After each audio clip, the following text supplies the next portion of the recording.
eso. Sí.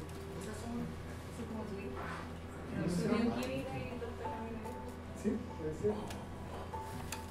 Hola, buenas tardes. Buenas tardes. Les doy la bienvenida al tercer coloquio en microbiología de este año 2013. Quiero presentar hoy al doctor Gino Corsini. Él es bioquímico de la Universidad de Chile y doctor en Ciencias con mención en microbiología en la misma universidad. Actualmente trabaja como académico e investigador en la Universidad Diego Portales en el laboratorio de bacteriología molecular. Él hoy día nos va a hablar sobre compuestos bioactivos con propiedades antimicrobianas desde la molécula hasta el mecanismo. Muchas gracias, doctora. Un placer estar acá en esta bella ciudad, en esta excelente universidad, casa de estudio, con gente muy agradable, con los estudiantes, los profesores. Y es un placer para mí que me hayan invitado. Y hoy día vamos a hablar un poco de algo que ya alrededor de unos 13, 14 años que me está apasionando, que son las sustancias que tienen la capacidad de matar a microorganismos y específicamente a bacterias. Y un poco a raíz de realizar esta presentación me acordé de este caballero que yo creo que todos lo hemos visto en alguna vez, el señor Alexander Fleming, que al igual que algunos dibujos animados de la época adolescente mía, no sé si ustedes se acordaron de los Thundercats. ¿Ya?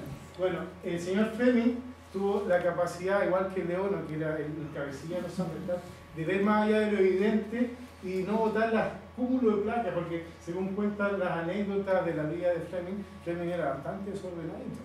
Y habitualmente se le contaminaban las placas, él trabajaba con bacterias y habitualmente en esa época no había refrigeradores y se le contaminaron sus plaquitas y fue capaz de ver más allá de lo evidente y notar que había sustancias que eran capaces de inhibir el crecimiento de las bacterias que eran secretadas por órganos. Bueno, eso llevó entre los años 40 a los años 70 a presentar esta siguiente tabla, que es la aparición de una serie de drogas con propiedades antimicrobianas o antibacterianas específicamente que se usan actualmente en terapéutica. Aparecen al final de los años 85 la sulfa, durante la Segunda Guerra Mundial la penicilina, que fue trabajada por Fleming, Chain y Florek, no hay que olvidar a ellos también, la cefalosporina en el año 45, aminoglucósidos, clorafenicoles, que es el típico antibiótico de servicio público, bueno, bonito y barato, la tetraciklina, los macrólidos, licopéptidos, pero a partir ya de finales de los 60, principios de los 70, la aparición de nuevos antibióticos empieza a declinar drásticamente. Por lo tanto, esta es una diapositiva que siempre la presento. La ciencia tampoco, como la farándula, no está ajena a la publicidad engañosa, ¿ya? Acá esto es de los años 45, 46, donde, así como los infomerciales que vemos en la actualidad, en los buzones de correo ponían estos anuncios como decía: cúrese ya de su gonorrea, llame ya, consulte a su médico, se cura en 4 horas. Igual sabemos que la penicilina de esa época no tenía acción sobre Caucasia gram negativo, pero bueno, esa era la publicidad engañosa de esa época. Bueno, lo que quería mostrar básicamente que a final de los años 70 ya empieza a decaer drásticamente la cantidad de antibióticos aprobados, ¿ya? Tenemos una tasa de entre 2003 y 2004 de apenas 3 antibióticos de uso nuevo.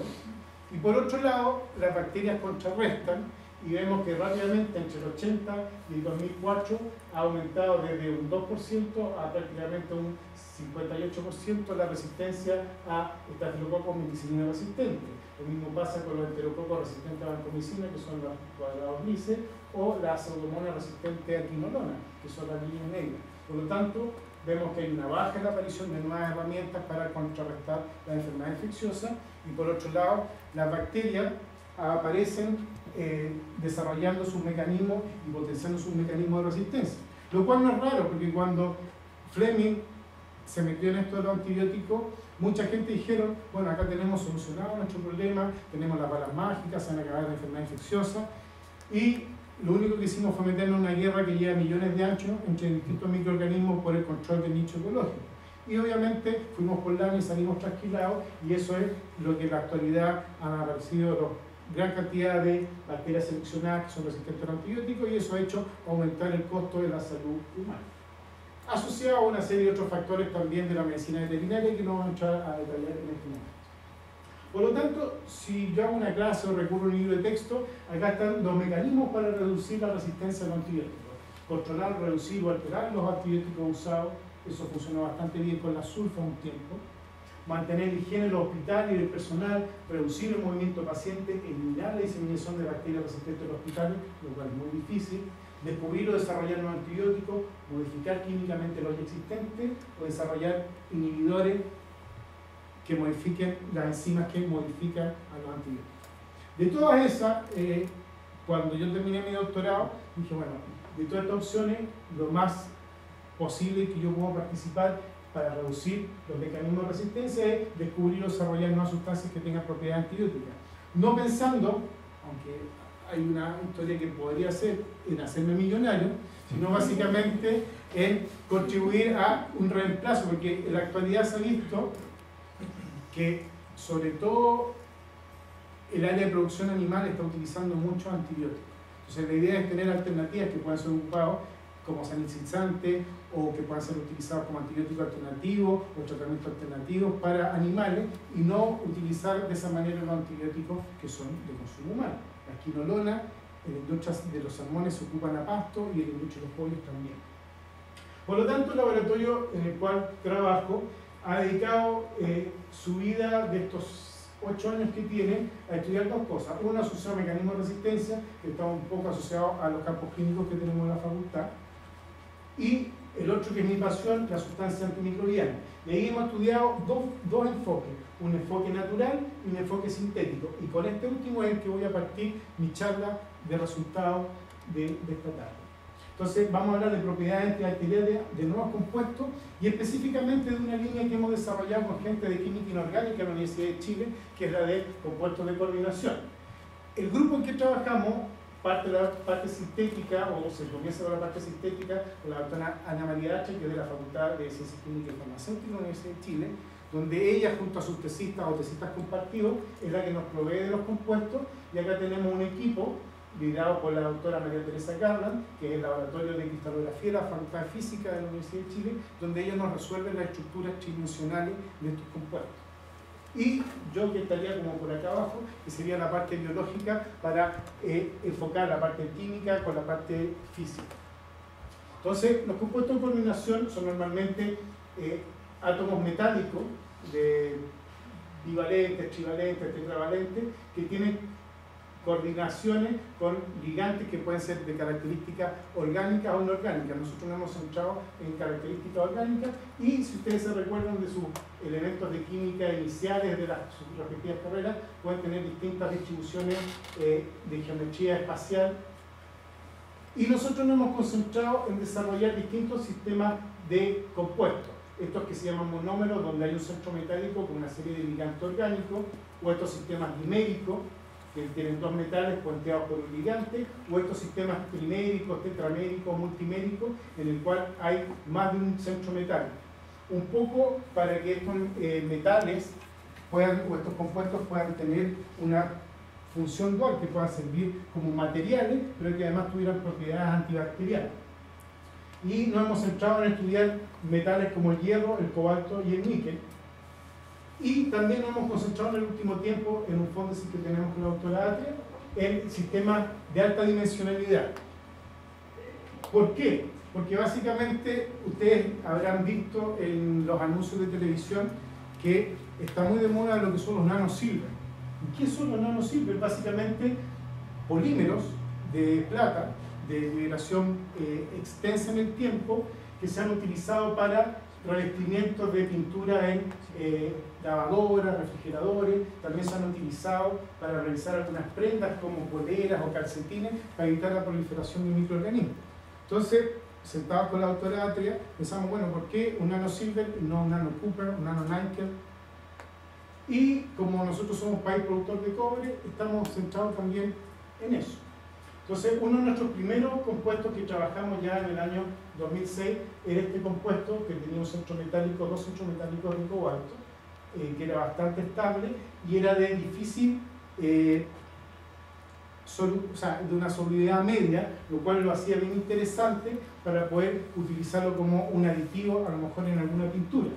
Entonces vimos que tenía actividad sobre una serie de bacterias como Staphylococcus, Escherichia coli y Pseudomonas, bacterias que son bastante complejas en los ambientes intrahospitalarios, y probamos su mecanismo de acción, porque la idea es no solamente construir la molécula, saber si mata o no mata, sino que por qué mecanismo podría ser. Ahora, adentrarse en el mecanismo molecular toma un poco de tiempo, pero revisando la literatura encontramos un sistema bastante simple, que es el método de Marrone y Venega, publicado el año 2000, en el cual en una plata de agar, utilizando una bacteria bastante conocida por muchos, que es una E. coli BL21, que tiene el operolac intacto, se le agrega equigal a un topo agar con esta bacteria, y una vez que se ha formado el agar o la capa superior, se le agrega una gotita o un disco con la sustancia antibacteriana.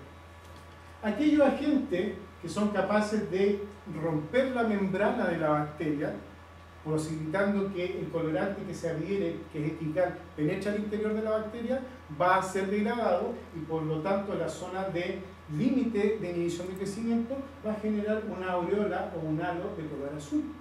Por lo tanto, eso es indicativo de un efecto bactericida o bacteriolítico dependiendo de la concentración. Y aquellos antibióticos que penetran a la bacteria y no son capaces de permeabilizar su membrana, van a generar una zona opaca en el límite de la zona de inhibición de crecimiento. Por lo tanto, rápidamente en una placa uno puede hacer un screening y ver si un antibiótico funciona como un bactericida o como un bacteriostático. Aplicando este sistema de bajo costo y utiliza baja cantidad de compuestos, porque es una de las grandes limitantes cuando uno está sintetizando, uno puede establecer cuál es el efecto, por ejemplo, del complejo cobalto que estábamos estudiando. Acá tenemos control con ampicilina, aquí tenemos el control con cloranfenicol, y acá vemos que forma una coloración azul o oscura, en este caso porque es blanco y negro la fotografía, indicando que esta sustancia de cobalto, o este complejo cobalto, ejercería su acción mediante un efecto bactericida. Posteriormente, en el grupo sintetizamos varios otros compuestos bastante bonitos desde el punto de vista estructural tridimensional. No anduvieron tan bien desde el punto de vista de la concentración mínima inhibitoria, porque estamos tratando de que sea lo menos posible, pero vimos que en su mayoría tenían efecto de estos tres compuestos sobre bacterias gram negativas.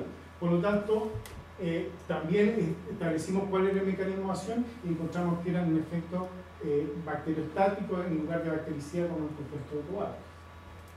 Otro tipo de complejos también de estructura polimetálica, aquí tenemos 3 núcleos de hierro y acá tenemos 4 núcleos de hierro, también mostraron una mediana actividad frente tanto a bacterias gram negativas como principalmente contra bacterias gram negativas. Probamos algunas que eran resistentes como esta Pseudomonas aeruginosa y fue capaz de tener una MIC alrededor de los 55 microgramos. Y el efecto analizado por este método de Marrone y Venega muestra básicamente que ambos compuestos de hierro tienen un efecto bacteriostático. Por lo tanto, el blanco de acción, el mecanismo de acción, estaría al interior de la bacteria. También probamos su citotoxicidad de estos compuestos y encontramos que su IC50 varía entre 84.3 a 48.5 respectivamente micromolar, lo cual lo hace no muy aconsejable como una sustancia nueva con propiedades antibióticas, pero probablemente para usarlo a lo mejor como algún sanitizante o en algún fragüe de alguna pintura, etcétera, etcétera. ¿Ya? También estudiamos algunos compuestos que tienen ligantes imidazólicos modificados. Nos vamos a concentrar en estos 3 compuestos de abajo, el complejo 3, el 4 y el 5. No les puse los nombres para no latearlos con nombres yupas, que son bastante complicados. Y vimos que el efecto, que tienen actividad contra bacterias gram negativas, y que el complejo 3, este que está acá, tiene un efecto bacteriostático. ¿Lo ven? Igual que la tetracitina, y el complejo 4 y el 5 tienen comportamiento como agente bactericida. Entonces, la pregunta que puede surgir de acá, bueno, ¿se correlaciona esto que ven con el método de Marrone y Venega con la clásica alteración de la cinética de crecimiento bacteriano? Sí, se correlaciona. Acá tenemos el compuesto número 4, acá tenemos los crecimientos y da OD, y vemos que drásticamente cae la viabilidad celular a partir de una hora desde que se inocula el cultivo con el agente químico. Lo mismo pasa con el complejo 5. En cambio, con el complejo 3, que es este que está acá, vemos que hay un freno tanto de la densidad óptima como de la viabilidad celular, comportamiento característico de un efecto bacteriostático, que se frena tanto el crecimiento como la turbidez del cultivo. Por lo tanto, hay una correlación entre las características, alteraciones de la simetría de crecimiento microbiano con este ensayo en placa, lo cual lo hace bastante interesante porque para realizar estos experimentos se necesita gran cantidad de material y bastante tiempo. Voy a mostrar 3 ejemplos más que son los que hemos trabajado en el último tiempo. Estos compuestos se llaman isoestructurales porque tienen los mismos ligantes, tanto imidazólicos como en este caso moléculas de agua que están coordinando, en este caso en cobalto y en este caso en níquel. Por lo tanto son compuestos isoestructurales, uno de cobalto y uno de níquel. Ustedes me dirán, bueno, desde el punto de vista estructural no hay mucha diferencia, y no, la gente que estudia estructura de moléculas no es muy novedoso eso, o sea, son novedosas porque no están cristalizadas, no están sintetizadas, pero lo interesante biológicamente es esto. Acá tenemos unos ensayos en disco donde vemos una drástica diferencia en el comportamiento de sensibilidad de las bacterias frente al compuesto de cobalto versus el compuesto de níquel. Entonces, ahí no podemos echarle la culpa a la estructura que rodea el centro metálico. Tampoco podemos echarle la culpa solamente al metal, porque las diferencias no son, cuando analizamos los ligantes, no nos da cuenta de eso, sino que el entorno donde está el centro metálico más los ligantes es el responsable del efecto. De hecho, si uno ve acá, el compuesto con cobalto está trabajando en el orden de los nanomolar, la MIC, y en cambio, en el caso de los micromolar y en el caso de níquel está en el nivel de los milimolar. Y es una gran diferencia, por lo tanto, nos interesa mucho saber cuál es el mecanismo de acción que está operando en este sistema, porque nos da la idea de que el metal y su entorno está afectando cómo va a usarse esa molécula para matar a la bacteria. Y en la parte de abajo les quiero mostrar solamente como dato que también tiene efecto citotóxico sobre hombres. También hemos hecho citotoxicidad y este compuesto tiene moderada citotoxicidad sobre líneas celulares relativamente normales. Entonces, la pregunta era, bueno, ¿cómo actúa este complejo? Acá tenemos el complejo 1, que es el de cobalto, y aquí tenemos el complejo 2, que es el de níquel, y ambos actúan de manera como un agente bacteriostático, como podría ser el cloranfenicol o la tetraciclina. Por lo tanto, el target de acción, o el blanco de acción, está a nivel citoplasmático. ¿Ya? ¿Se correlaciona eso con los cultivos? Sí. Acá tenemos el complejo de cobalto, acá tenemos el complejo de níquel, ambos, tanto el cultivo el conteo de células viables como la turbidez es frenado por la acción de la sustancia antibacteriana. Y estamos tratando de meternos más adentro del mecanismo y les voy a explicar después de unas diapositivas cómo lo vamos a hacer. Otro ejemplo que hemos hecho en el último tiempo son sistemas de alta dimensionalidad. Básicamente por lo que queremos es tener un compuesto que no se disuelva rápidamente, que si no vaya siendo dispensado de manera controlada o se dispense de manera paulatina al ambiente. ¿Ya? Por lo tanto, la manera de hacer es generar polímeros muy largos, ya sea en 1D, en 2D o en 3D, para que esto pudiera ser agregado como un aditivo a pintura, a fraguas o a materiales, para que tenga una actividad antibacteriana.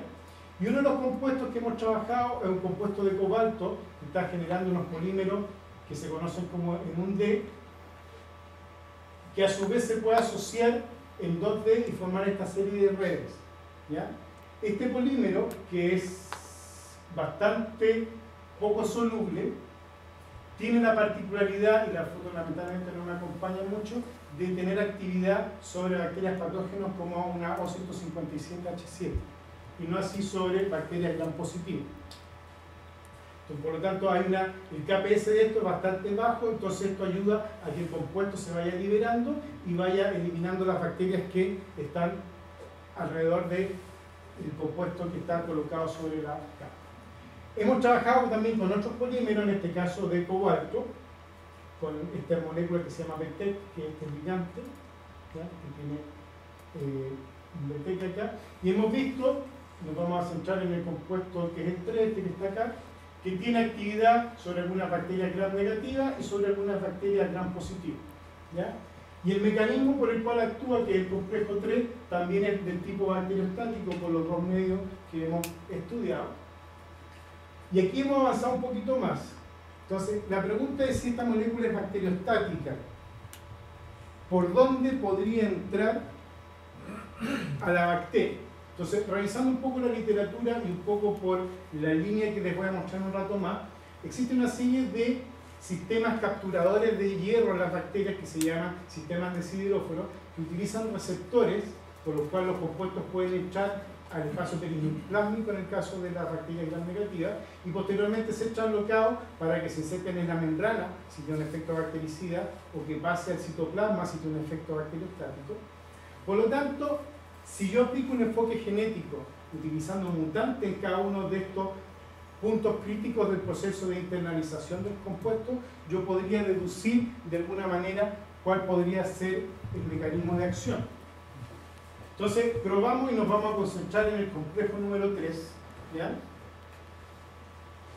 Si ustedes se fijan, esta es la cepa isogénica que es sensible a la acción del complejo.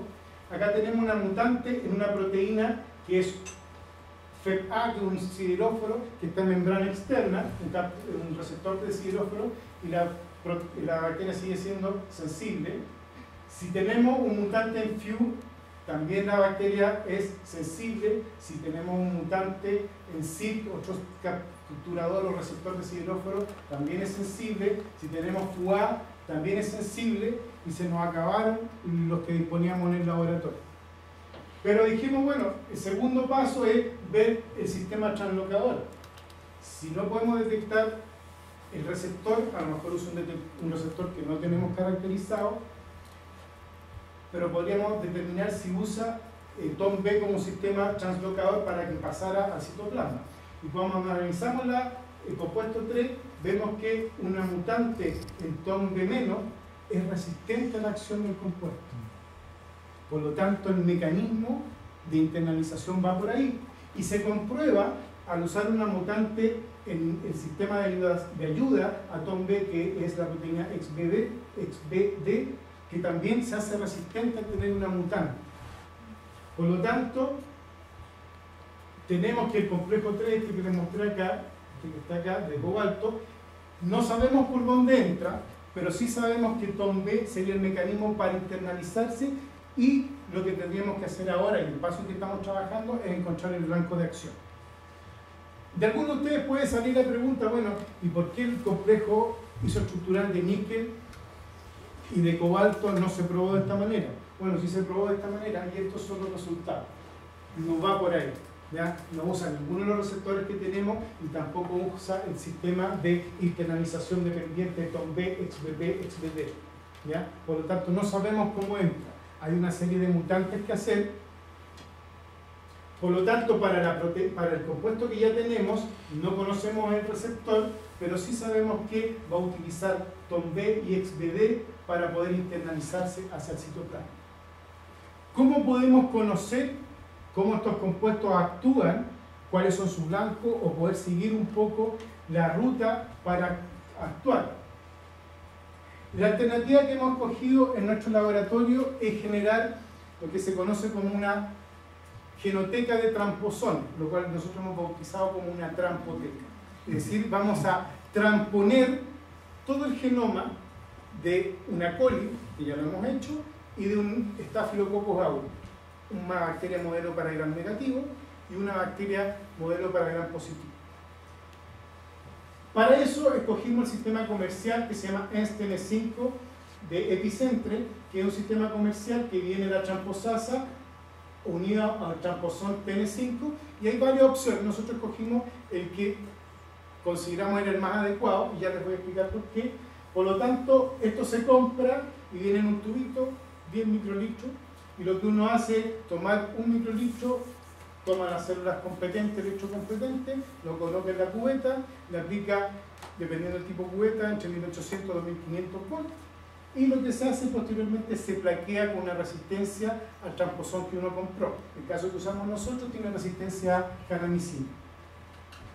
Y posteriormente, todos estos clones nosotros lo hemos recogido y colectado y lo hemos alimentado y lo tenemos a menos 80. Entonces, ¿qué se hace con esta trampoteca? Se hace, en el caso de lo que nosotros hemos predicho, un análisis fenotípico. Entonces vamos a buscar colonias que sean capaces de resistir la acción del compuesto. Y una vez que tenemos esas colonias, se seleccionan y se pueden secuenciar directamente, lo cual no es muy viable, y el tipo de tramposón que nosotros adquirimos tiene la capacidad de poder cortarse, ligarse y transformarse en un plasmidio si se transfiere una cepa especial para ese tramposón. Por lo tanto, uno puede recuperar todo lo que está flanqueando, donde se insertó el tramposón, como un plasmidio.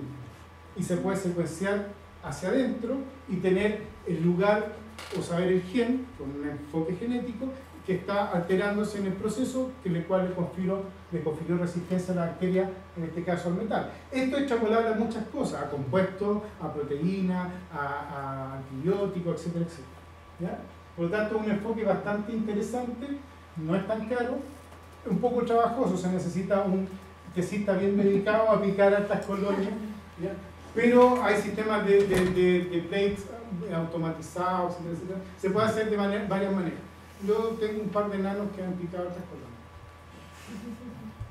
Bueno, eso era lo que yo quería mostrarles con los compuestos que hemos trabajado bastante tiempo, y fue lo que me dio de comer el laboratorio cuando comencé en la Universidad Diego Portales. Pero mi pasión es por lo segundo, que es básicamente la sustancia antibacteriana de origen natural, ¿ya? Y las que me he dedicado a estudiar son las producidas por bacterias, que se denominan bacteriocinas. Y la definición del libro de una bacteriocina o de paper es que un polipéptido o una proteína de síntesis ribosomal que posee actividad antibacteriana. Y lo que dice la literatura, que no necesariamente es cierto, que las bacteriocinas son producidas por bacterias que ejercen su actividad sobre otras bacterias de la misma especie o de especies relacionadas. Y digo que eso no es relativamente cierto porque tenemos algunos ejemplos y la excepción confirma la regla de que se da lo que la naturaleza quiere y no lo que nosotros definimos o clasificamos. Un poquito de historia de las bacteriocinas. Las bacteriocinas parten a principios del siglo XX, 1925, con Andrés Gatria, un francés, que encuentra que una bacteria que él denominó virulenta, por eso le puso V, era capaz de matar a otras Escherichia coli. Esta bacteriocina era secretada y eliminada, y eso partió en 1925, y ahí la denominó colicina porque era producida por una Escherichia coli. Posteriormente aparecieron bacteriocinas producidas por bacterias lácticas, después aparece la anicina, una proteína producida por bacterias lácticas, descubierta en el año 33, después se empieza a estudiar profusamente hasta que esta bacteriocina en el año 88 es aprobada por la FDA como un aditivo preservante para la contaminación de alimentos. Uno de los pocos ejemplos de proteína con actividad antibacteriana que es aprobada para su uso de manera comercial. Entonces, a la bacteriocina le da lo mismo lo que nosotros pensemos, pero igual para entender un poco hay que clasificar esto, y la clasificación más simple son bacteriocinas producidas por bacterias gram positivo y bacteriocinas producidas por bacterias gram negativo. Las de gram positivo, dependiendo del artículo, dependiendo de la revisión, se pueden clasificar en 3 grupos, en 4 grupos, no voy a pelear con nadie, ¿ya? Pero básicamente el tipo 1 son los que se conocen como el antibiótico, donde está la anicina. El tipo 2 son bacteriocinas no antibióticas de tamaño pequeño, termoestables. La clase 3 son proteínas de tamaño grande, algunas de ellas termosensibles, y la clase 4, que es la clasificación que yo uso, es las que no son ni 1, ni 2, ni 3. ¿Ya? Ahí meten todas las que están modificadas con lípidos, con las que son cíclicas, todo lo que no entra en la clasificación de 1, 2 y 3, entra en ahí. Y a su vez la 2 se divide en 2A, 2B, 2C, bueno, uno puede reclasificar y recontraclasificar las cosas, pero esas son bacteriocinas y estas producidas por gram positivo, y estas se usan mucho en lo que es en la industria alimentaria, ¿ya? Cada vez que nos consumimos un chamito, estamos tomando un lactobacilo que probablemente va a producir una bacteriocina, ¿ya? Y las de gram negativo, que es bastante más simple la clasificación, son las grandes, las que tienen un tamaño mayor de 10.000 Dalton, y las pequeñas, las que tienen un tamaño menor de 10.000 Dalton. Las grandes se llaman colicinas y las chicas se llaman microcinas. Es bastante más simple, ¿ya? ¿Cómo actúa la microcina? Como toda sustancia antibacteriana. O efecto bacteriostático, toman un reconocimiento de un receptor, en el caso de las microcinas, que son bacteriocinas que actúan sobre gram negativo, toman un receptor, tienen un sistema de translocación y posteriormente actúan, ya sea inhibiendo la transcripción, la replicación o la síntesis proteica. Eso es un ejemplo. Aquí tenemos la microcina J25, la microcina R17 y esta microcina que se llama la C7, que es la proteína más chica con actividad que tiene un gen. Tiene 7 aminoácidos y tiene un gen que la codifica. Esto salió en el año 95 en el Nature, ¿ya? Y mecanismo bactericida, reconoce un receptor que ya habíamos escuchado, FET, CID, FU, FUA, que nos falta, que está acá, y a través de TOM-B u otro sistema, ya sea se insertan en la membrana o alteran los flujos de protones. Esos son más o menos los mecanismos que tienen bactericida o bacteriostática. ¿Se pueden ocupar las bacteriocinas desde el punto de vista biotecnológico? Sí, aquí tenemos una lista de bacteriocinas de gram positivo, como la nicina, para el tratamiento terapéutico de la úlcera. Esto es una patente que dice que puede atacar el Helicobacter pylori, pero la patente está del año 95 y jamás se ha ocupado, ¿ya? Acá tenemos tratamiento de mastitis. La nicina también tiene una patente para el tratamiento de mastitis. La patente la compró una empresa farmacéutica y la guardó en el cajón y se siguen usando antibióticos, ¿ya? De un consumo humano, ¿ya? Y así la epidermina y las gram negativas, que me quiero concentrar ahora, que no hay tantos ejemplos, pero básicamente para regular cargas de salmonela y Escherichia coli en pollo, ¿ya? Para el tratamiento de colitis hemorrágica, las colicinas, porque tienen acción sobre la O157H7. Y esos son los ejemplos de microcinas con propiedades biotecnológicas. Entonces, yo voy a hablar, en el caso de las microcinas, de 2 ejemplos y medio. Uno de bacteriocinas, es decir, microcinas contra bacterias gram negativo. Y este estudio lo partimos por allá en el 2006 más o menos, 2007, finales del 2006-2007, y estaba la microcina que se llamaba la microcina 24, que la gente que trabaja en microcina la llamaba la microcina fantasma, porque estaba la secuencia en el GenBank, pero no se sabía su función, ni qué hacía, ni cómo actuaba, nada. Solamente estaba la secuencia y se sabía que era una organización génica de 4 genes, probablemente un quinto acá. Este era el sistema exportador y aquí estaba la proteína inmunidad y aquí estaba la microcina. Y eso es lo que se conocía. Es el sistema de la microcina 24. Entonces, en esa época yo dije, bueno, microcina fantasma, saquémosle la máscara, veamos qué hace. Entonces, ¿qué antecedentes se tenían en la literatura? Que era producido por un aislado de E. coli que era uropatogénico, que originalmente estaba en un plasmidio grande, de 43,5 kilobases, y que posteriormente así había sido transferido un fragmento de aproximadamente 5 kilobases a un plasmidio conocido por todos, que es con origen de la aplicación QL1, el famoso PBR322, que es el tata o el abuelito de todos los plasmidios que usamos en la actualidad. Entonces, esto era lo que se conocía, que había 5 ORF, estaba el sistema de exportación, característico de una microcina, estaba la proteína inmunidad, el gen que codificaba la toxina, y una proteína que estaba arriba que no se sabía qué función cumple. Hasta el día de hoy tampoco se sabe, ¿ya? Entonces, eso era lo que había y partimos haciendo los primeros estudios. bioinformáticamente se supone que tiene un peptidolíder conservado, como muchas de las microcinas. Lo único que se parece en la secuencia de las microcinas es el peptidolíder. Parten todos con una metionina, tienen este sistema de red por acá y terminan en una doble glicina o en un GA. Y ahí se supone que el sistema de exportación lo corta y genera el péptido maduro, el cual es exportado hacia el extracelular. Lo otro que se sabía, que era la única microcina que tenía un pariente bien cercano, era la 24 con la E492, que yo trabajé en mi tesis doctoral en el laboratorio de la doctora Rosalba Lago, y se parecían y tenían un 43% de identidad. Lo cual podría orientar para dónde iba el mecanismo, pero había que corroborarlo, porque la microcina E492 se supone que hace por, pero te da una luz. Entonces, partimos viendo en qué momento se producía, vimos que se producía en fase tanto exponencial como estacionaria de crecimiento.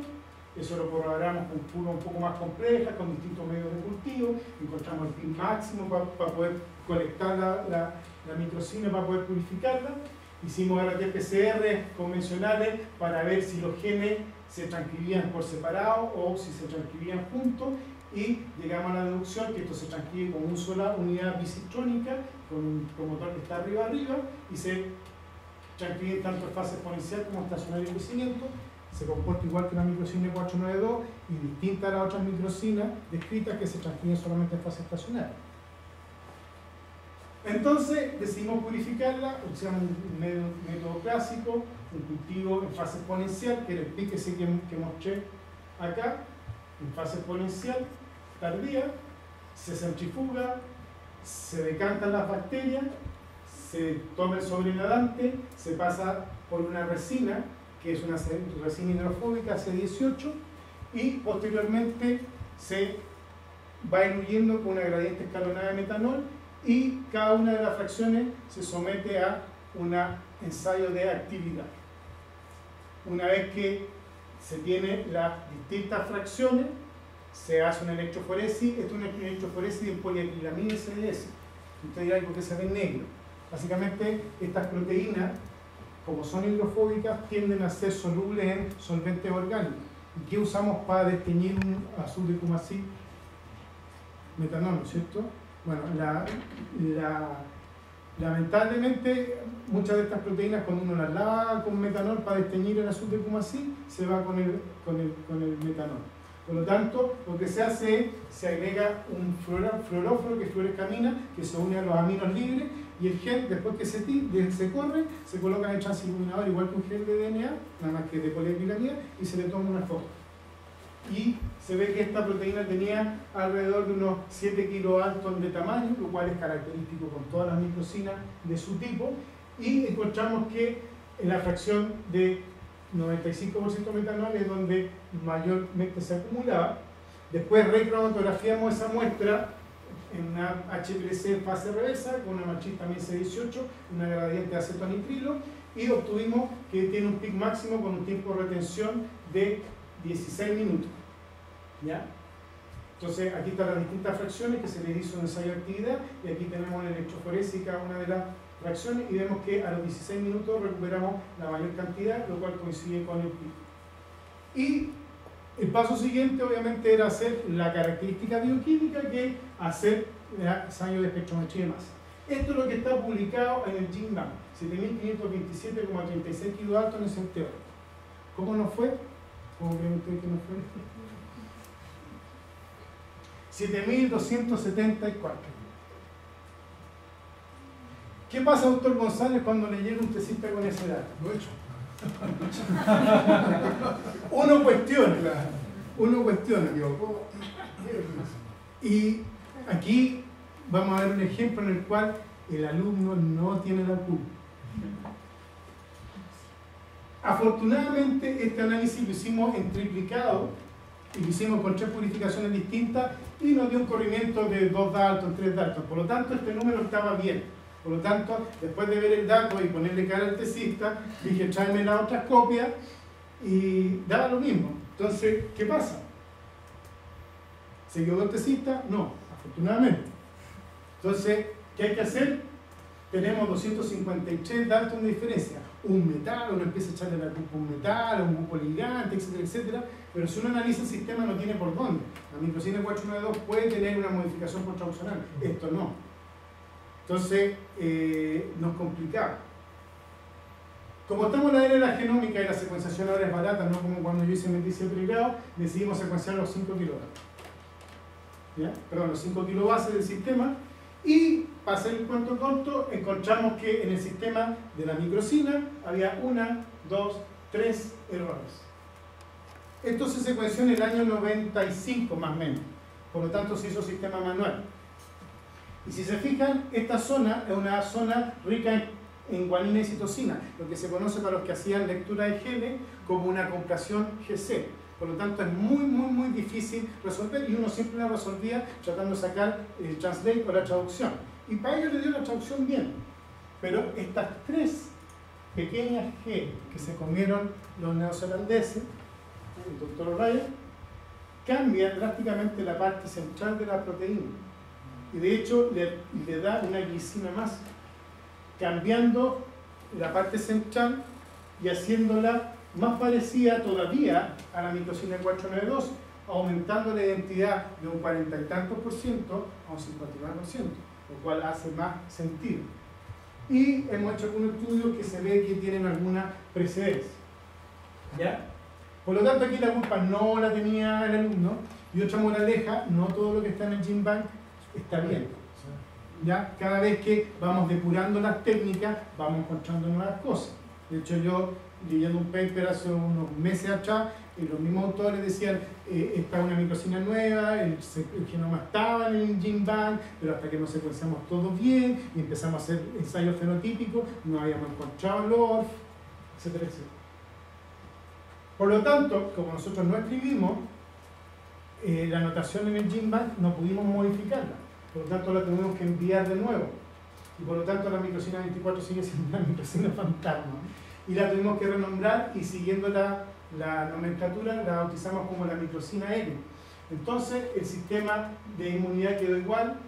El ORF-S ahora se llama N y tiene un aminoácido más y es distinto a la parte central. Aquí hay algunos cambios muy menores, pero no cambió la estructura del sistema exportador, y lo que sí cambió era la proteína que está arriba, ¿ya? Que se llama NDDA, que se suponía era una proteína probablemente regulador, porque tenía un pedazo que se suponía tenía homología con proteínas que se unían al DNA, ahora es igual a una proteína HMS que se une al DNA. ¿Por qué está ahí? No lo sabemos, porque hemos sacado todos estos genes y el sistema sigue produciendo microcina. Entonces no hemos visto si tiene algún efecto o no, y el tesista se me fue y no hemos continuado con esa línea. Pero la pregunta era ya, sabemos cómo es, sabemos quién es desde el punto de vista proteico, y ahora cómo actúa. Actuará como la de 492, que se une a membrana, y básicamente lo que quisimos era probar un sistema muy conocido por todos, que es el ONPG. El ONPG, cuando hay una permeasa, entra y la beta-galactosidasa lo que hace es hidrolizarla y el ONPG sale. ¿Alguno ha hecho Fulvan Miller? ¿No? Se mide, en vez del X gal de las placas azules, se agrega ONPG y eso se ve amarillo en el sobrenadante y se ve la característica láctea. ¿Qué pasa si usamos ahora una cepa que no tiene la permeasa? ¿Qué va a pasar con el ONPG? El ONPG es incapaz de penetrar la membrana interna de la bacteria, ¿ya? Por lo tanto no va a poder ser degradado por el laxeta, por lo tanto no va a dar coloración amarillo en tubo.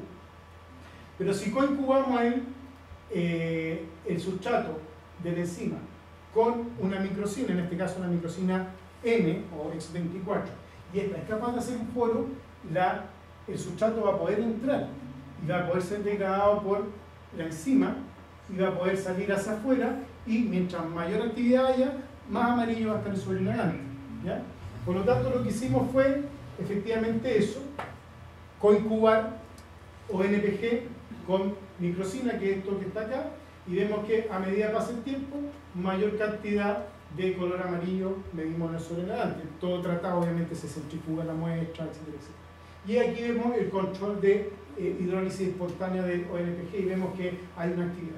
Pero por si fuera poco eso, también usamos un sistema comercial de fluorescencia que se llama Deadlight. Y vimos la viabilidad celular in vitro. Acá tenemos un control en el campo verde sin incubar con microcina, incubamos solamente con el buffer en el cual estaba disuelto. Acá vemos el campo rojo, que es la muerte espontánea, y aquí vemos una superposición del campo verde con el campo rojo. En cambio acá tenemos tratado con microcina, que se ven, si me creen, se ven bastante amarillos, porque aquí están las células que están intactas, acá están las células que están muertas, y hay una colocalización de los fluoróforos, lo cual nos está indicando que las bacterias son permeabilizadas por la acción de esta bacteriocina tipo microcina, que denominamos microcina M. Por lo tanto, sí ejerce un efecto similar al de la microcina 492 de permeabilización de membrana. ¿Cómo lo hace? Por otro mecanismo distinto, que no voy a describir ahora, pero usa otro receptor y usa TOM-B, pero usa otras proteínas que le ayudan a meterse en la membrana. Lo otro que voy a ver, ya para ir terminando, son bacteriocinas contra bacterias gram positivas. ¿Se acuerdan de la definición de bacteriocina que di? Que actúa sobre bacterias que eran o la misma o muy parecidas. Bueno, esto es mentira. Tenemos una bacteria que se llama Pseudomonas aeruginosa, que yo me sorprendí bastante porque uno siempre hace los controles de rutina. Uno anda buscando una gram negativo, que mate gram negativo, y siempre pone un control. Y cuando pusimos un control y ponemos un césped de Staphylococcus aureus, acá vemos una pseudomona que genera una zona de inhibición de crecimiento sobre un Staphylococcus aureus. Y fíjense, no son algo muy discretos. Bueno, ¿qué se sabía de las pseudomonas? Porque en ese momento yo andaba buscando, tratando de diversificar un poco el espectro. Solamente se habían descrito pirocinas en las pseudomonas, que son proteínas grandes, es decir, como las policinas de coli, que había de 3 tipos. Se había descrito otra proteína de 30 kilodalton, también grande, que mataba sobre pseudomonas. Y Padilla y colaboradores de la Universidad de Talca, siempre tiene que haber un chileno metido en todas estas cosas, había encontrado un péptido chico de 2,6 kilodalton que mataba tanto bacterias gram positivas como negativas, y era producido por una pseudomona ambiental, la R10.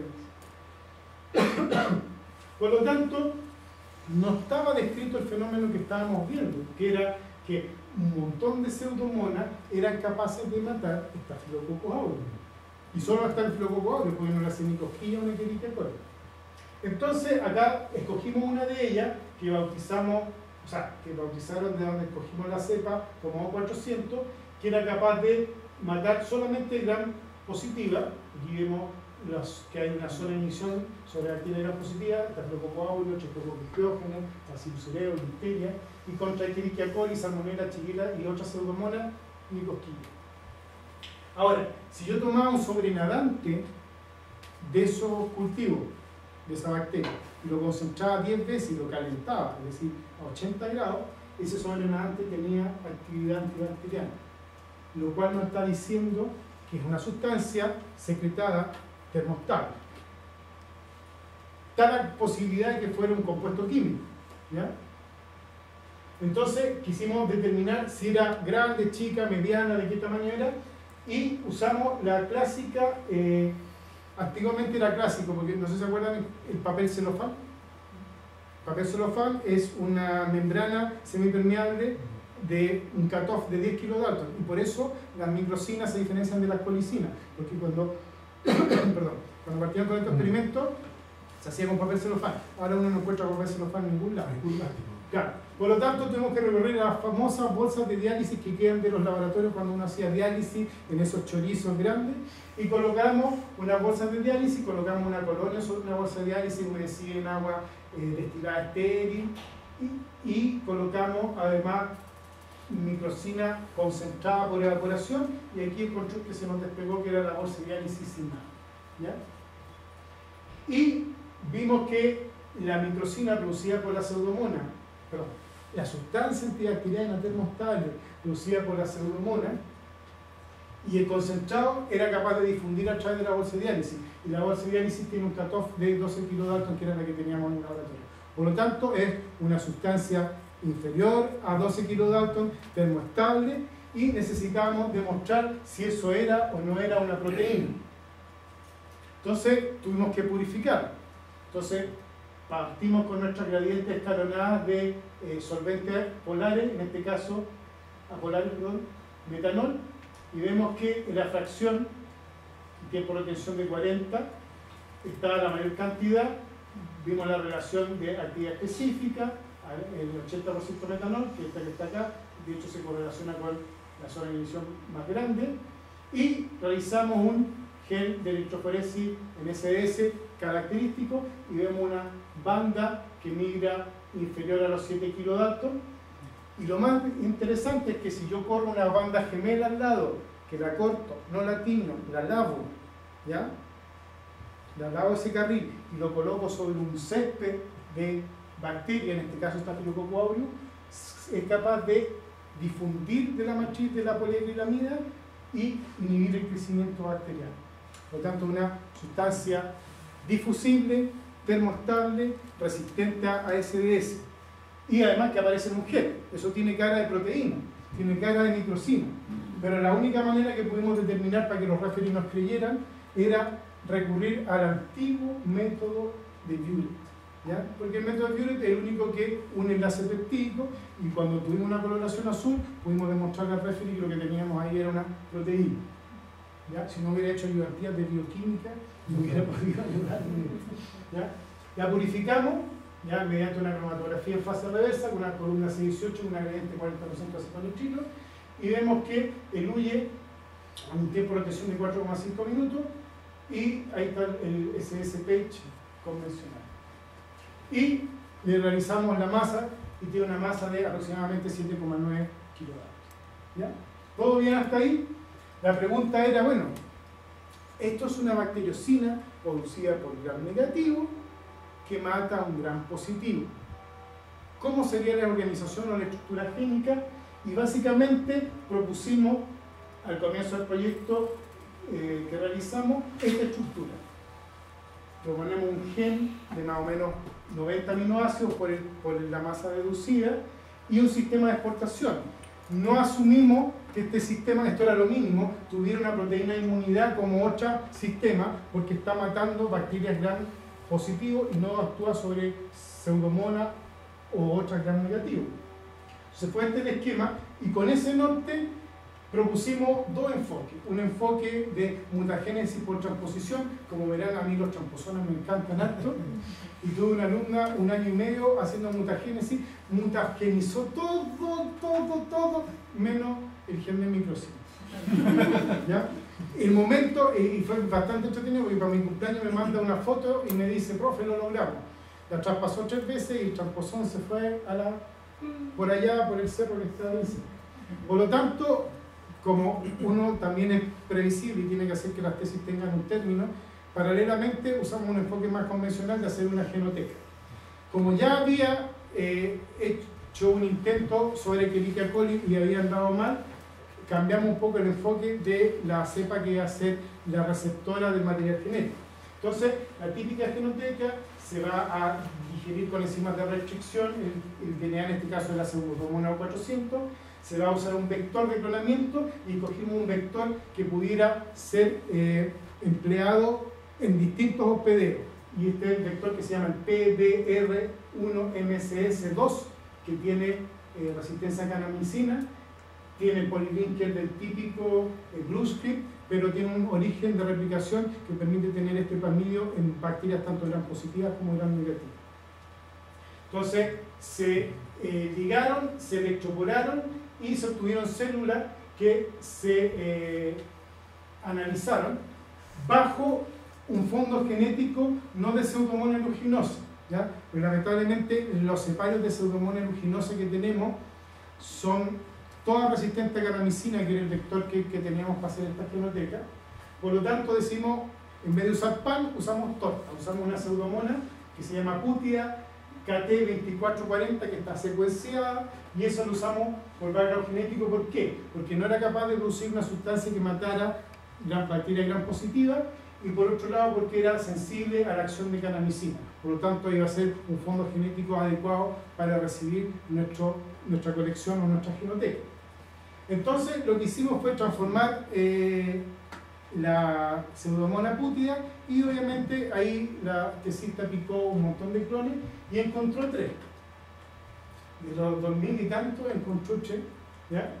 Y estos 3 posteriormente se aisló el plasmidio, como se muestra acá, se digirió y se liberó el insecto y se envió a secuenciar y se encontró que el insecto de uno de esos clones, que denominamos PBN2, ¿ya? Tenía un tamaño de 2,9 kilobase aproximadamente, y mediante un análisis de BLAST se encontró que tenía un 95% de identidad con una región de Pseudomonas aeruginosa PA1, lo cual era bueno, o sea, era, lo que estábamos teniendo ahí era DNA de Pseudomonas. Entonces, lo otro interesante es que tenía homología con una proteína de fusión de membrana, con una especie de transportador, y lo que nos pareció raro es que aquí aparecieran genes ribosomales. Pero aquí había un espacio que nos parecía bastante interesante y que era bastante distinto al que estaba en PAO1, porque nosotros en PAO1 hicimos los experimentos y no hemos visto que tenga producción de este tipo de sustancias. Entonces, se analizaron los ORF y encontramos 2 ORF bien interesantes, uno de 810, que es este que está acá, y otro de 278 pares de base. El de 810, al analizarlo, dio homología con un transportador ABC de Pseudomonas aeruginosa, lo cual era revisible ya por el análisis de BLAST-N, y el ORF de 276 aminoácidos, analizando por un BLAST-P, no dio homología con absolutamente nada. Nada de nada, nada en la base de datos, nada. Frente a eso, el desafío de la tesita era decir, bueno, ¿a qué se podrá parecer eso? Entonces, buscamos unos programas que pueden predecir la existencia de péptidos líder característicos de bacteriocina, y ese programa encontró que había un motivo doble glicina al comienzo de este ORF. Mediante otro software, tratamos de predecir si ese ORF podría ser hidrolizado por un sistema de exportación tipo ABC característico de la bacteriocina, y lo que arroja esta gráfica es básicamente que a este punto se puede cortar y es donde está el motivo doble glicina. Por lo tanto, si nosotros analizamos esta proteína madura, empezamos a someterla a análisis bioinformático y nos cuadra que da aproximadamente 7,8, 7,9 kilodatos. Por lo tanto, está parecido a lo que nosotros habíamos visto y ahora estamos haciendo algunos afinamientos para mejorar eso. Y nos pusimos a analizar qué había río arriba. Entonces vemos que río arriba de este ORF de 276 pares de base hay una secuencia de un riosoma con una chain de Garno relativamente típica, hay una caja menos 10 y una caja menos 85, no consenso, pero se ajusta a lo que está escrito para un sigma 70, que acá no hay región promotora predecible, acá estaría el sitio de inicio de la transcripción, y río arriba tenemos otra chain de Garno, y esto sería parte del gen del transportador ABC de la proteína accesoria, y al parecer se podrían co-transcribir juntos, no lo sabemos, estamos en este momento haciendo esos experimentos mediante real time. Por lo tanto, esto es lo que habíamos propuesto al comienzo del proyecto, un sistema con una proteína para la bacteriocina 90, un sistema transportador ABC, y esto es lo que hemos obtenido. Tenemos una región con RNA ribosomales, tenemos el gen para la bacteriocina, en este caso la glicina A, que tiene 91 aminoácidos, que se correlaciona, parte de un transportador ABC de la proteína accesoria, que sería similar a esto, y río arriba una región promotora. Más allá no tenemos secuencia por el momento. Entonces ahora la pregunta es ¿cómo actúa? ¿Bacteriostático o bactericida? Eso es lo primero que podemos contestar.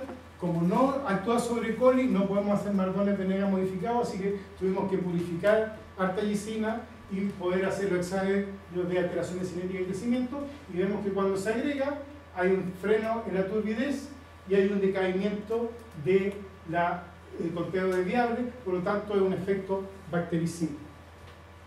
¿Hay permeabilización de la membrana de los estafilococos? Sí la hay, por lo tanto haría permeabilización de la membrana.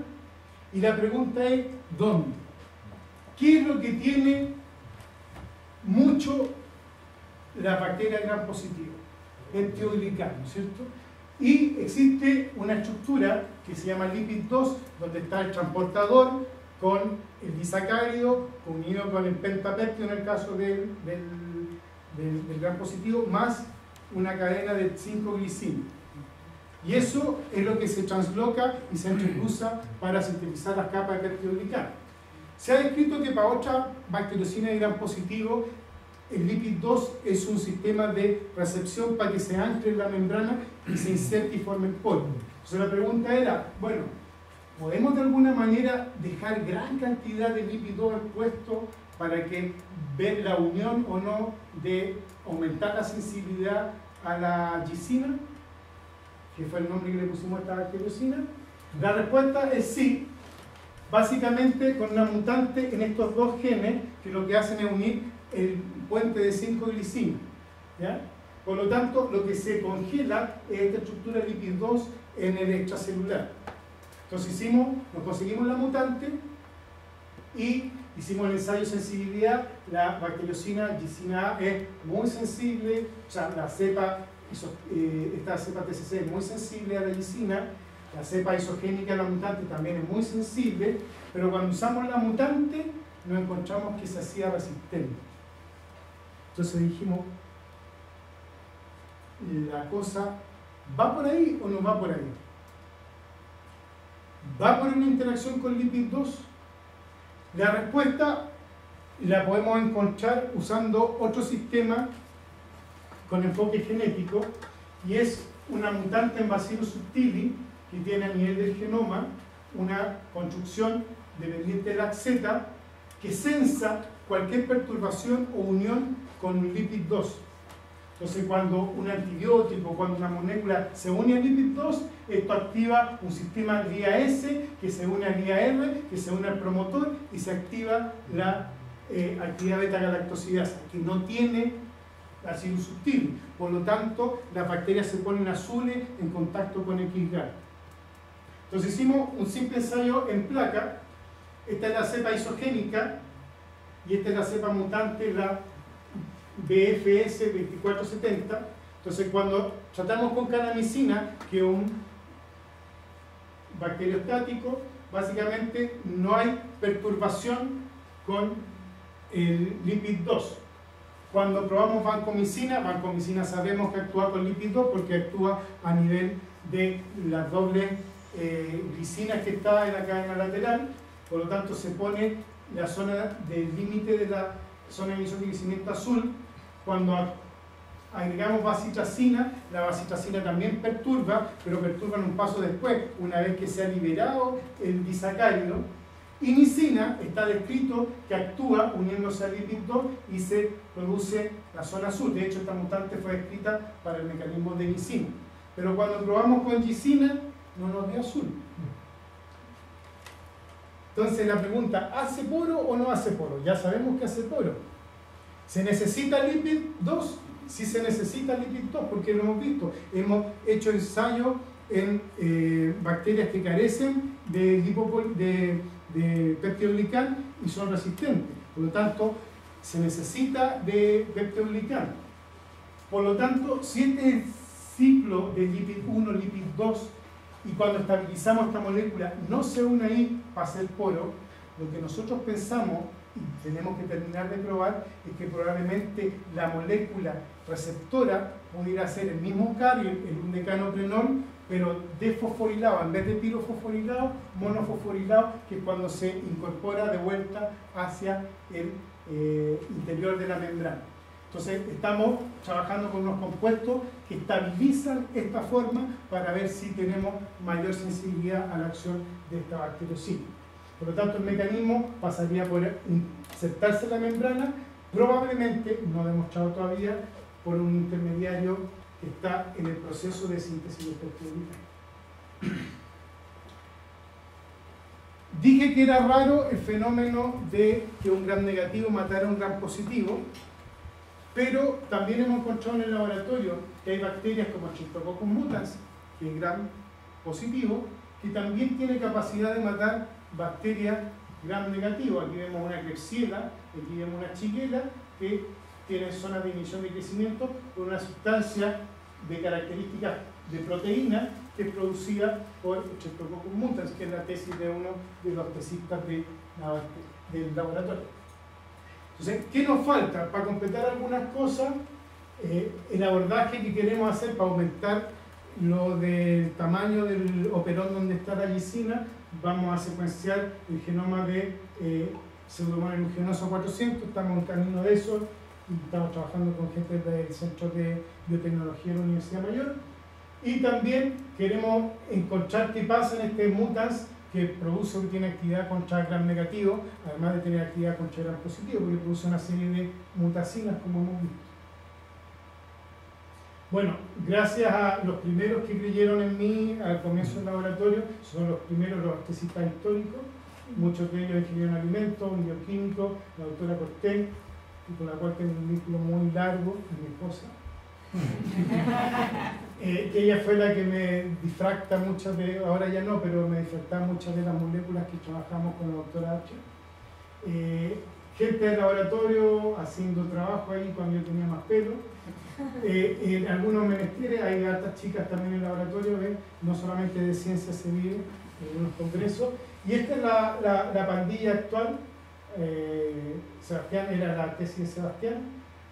Tenemos alumnos de biotecnología de la Santo Tomás, de la Universidad Andrés Bello, alumnos del magíster de bioquímica de la Chile, de alumnos de bioquímica de la Chile, bueno, y este que está acá. Gracias a la doctora Patricia Palma, que es una colaboradora también en el laboratorio, y a la profesora Miriam Navarro, que tuvo su grado de magíster hace poco también, que también trabaja en el laboratorio. Y obviamente las gracias correspondientes al financiamiento Fondesit, a la vicerrectoría académica con su proyecto, y vamos a dar clases también a los auspiciadores y patrocinadores de estos coloquios, sin los cuales yo no podría estar acá y ustedes tampoco. Muchas gracias.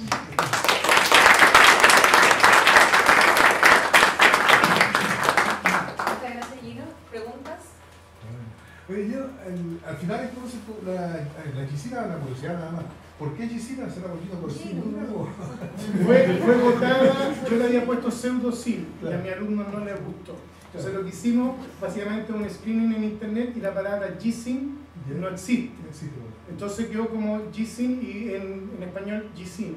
¿Ya? Y ahí tenemos otras pseudomonas que producen otras formas, que sería la B y la C, que son distintas por propiedad, porque no las hemos O sea, no era la unidad del investigador que queda allí, no, pues yo le puse pseudocina.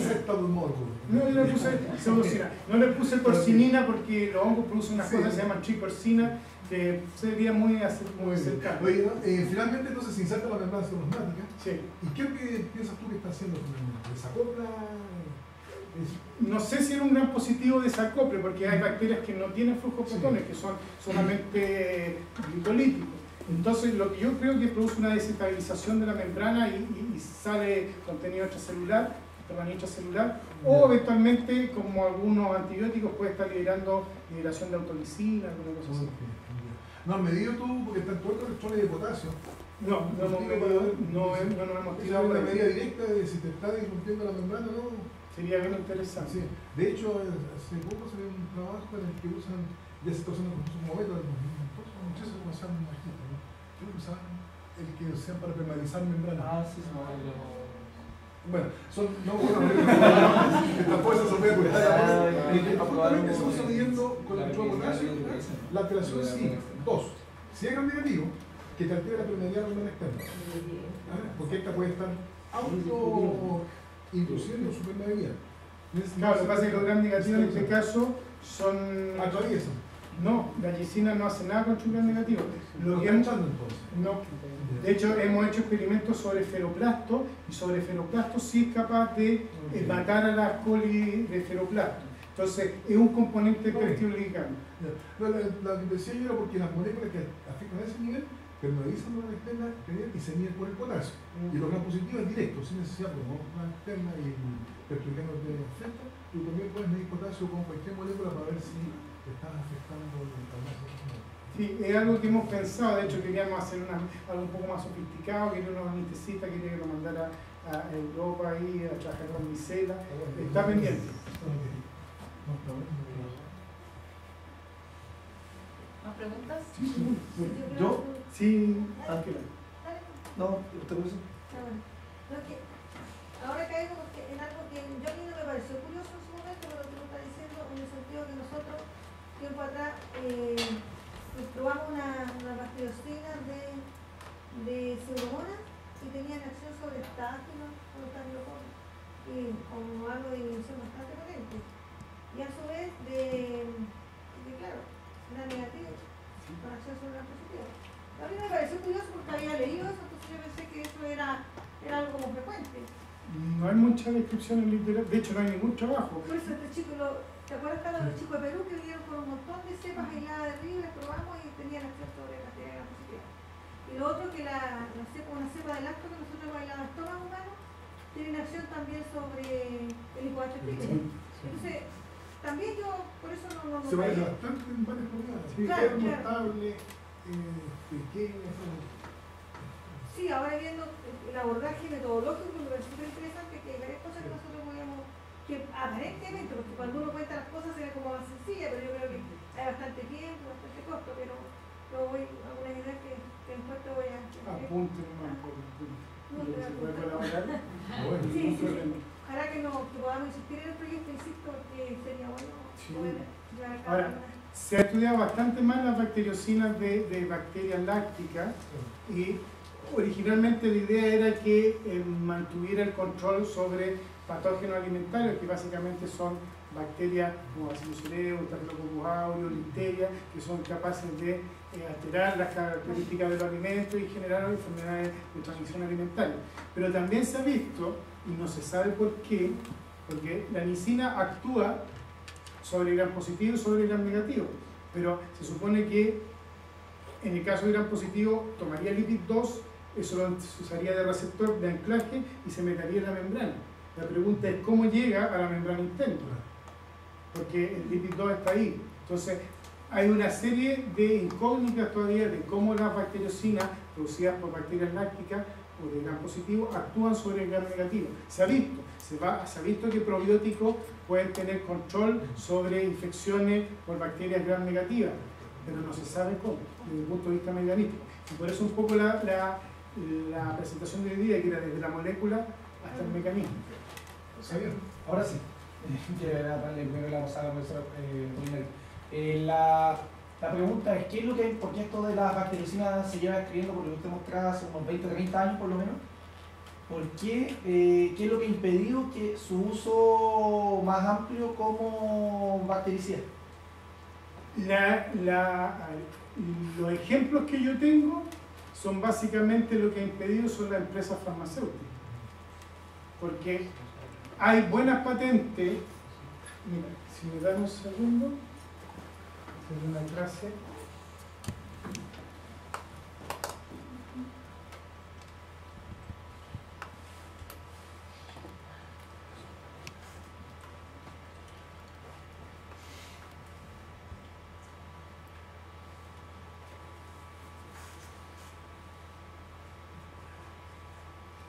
Hay varios ejemplos de bacteriocina, de patentes de bacteriocina.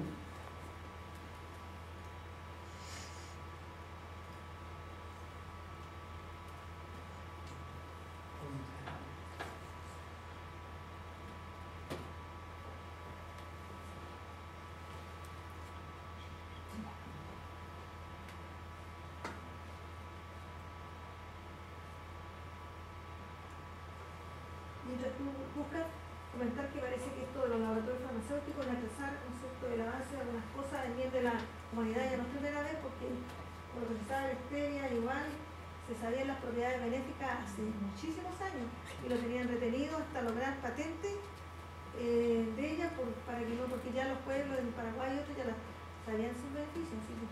Sí, mira, esta fue la tabla que yo les presenté hace un rato en la otra presentación. Y mira, este es publicación del cual muestra los antecedentes de la patente, porque no tuve acceso a la patente, pero aquí hay la evaluación de la actividad germicida en epitelio de ubre de vaca por asunto de micina, y ven que en todos los tratamientos que ellos hicieron fueron capaces de reducir la actividad de estafilococo, el conteo de estafilococo que produce mastitis en vaca. Entonces, esta patente fue comprada por una farmacéutica, y está comprada por la farmacéutica. Es como lo que le pasó el Bill Gates con el sistema de OS, que se lo compró una persona, y en este caso Bill Gates lo usó y se lo vendió al IBM. Acá lo que hizo esta farmacéutica, lo que ha hecho muchas veces es comprar las patentes, las mete en el cajón, hasta descontar todo lo que ha invertido en el desarrollo de los antibióticos, porque ellas no van a cambiar su esquema de producción de antibióticos que han invertido mucho.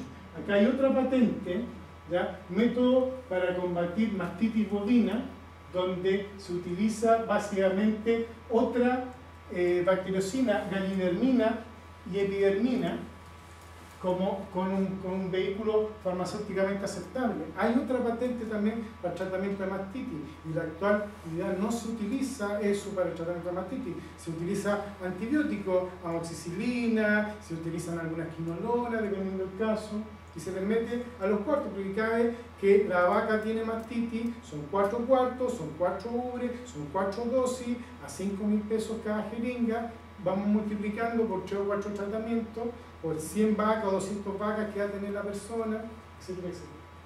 Harta lucas. Y aquí tenemos otra patente de para desorden gástrico, la utilización contra Helicobacter pylori, ¿ya? Y aquí hay una formulación a base de una bacteriocina, ¿ya? Y otros agentes como micina, gramicilina, dinomiticina y análogos de estos, ¿ya? O sea, hay patente del uso de bacteriocina, pero no se ha producido la transferencia hacia la producción. ¿Por qué? Porque yo creo que básicamente es más interesante para la farmacéutica producir los antibióticos que estas terapias alternativas.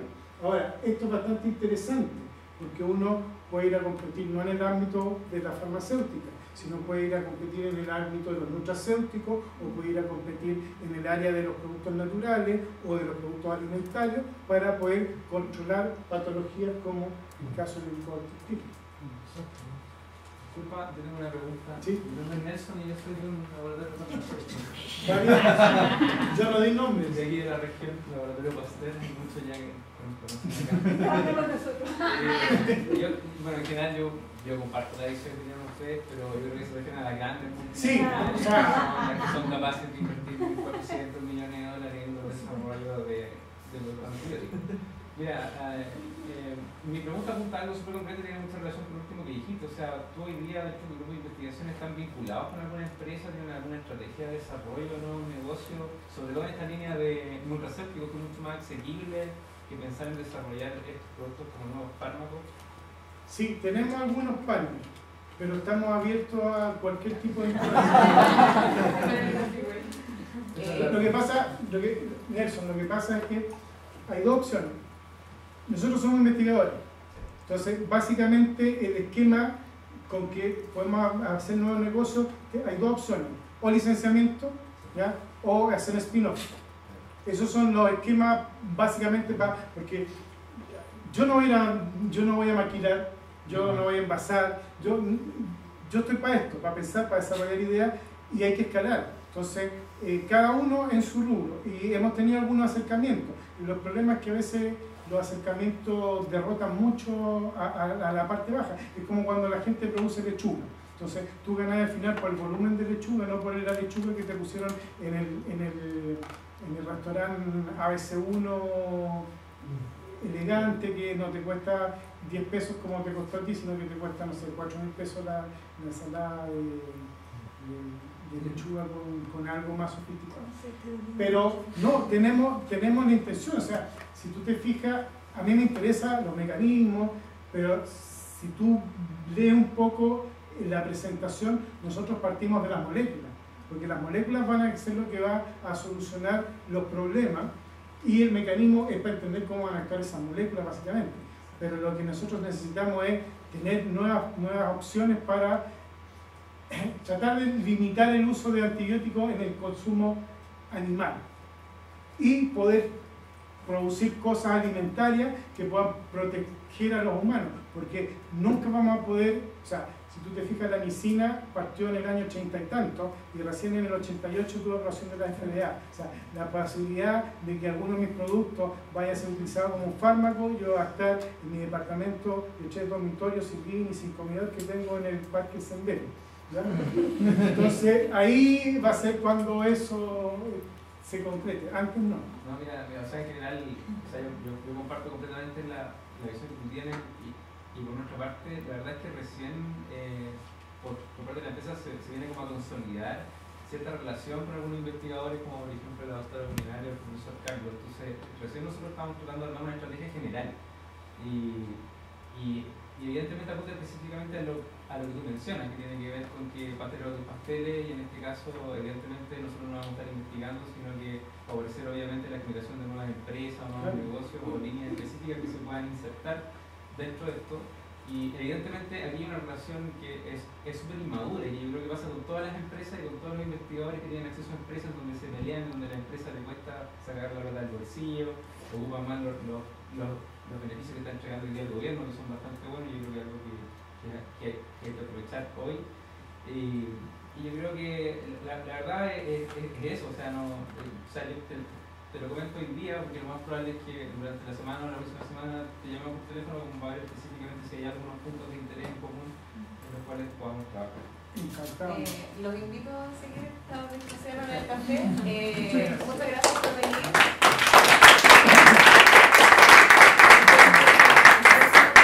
Tiene dos pequeños cambios. No va a ser lunes, va a ser miércoles, pero está agendado miércoles 31 de mayo y va a ser en la Facultad de Ciencias, o sea, de julio, en la Facultad de Ciencias Físicas. Juan Pablo Scaforelli va a hablar de cómo estudiar microorganismos mediante técnicas ópticas. Súper buenas.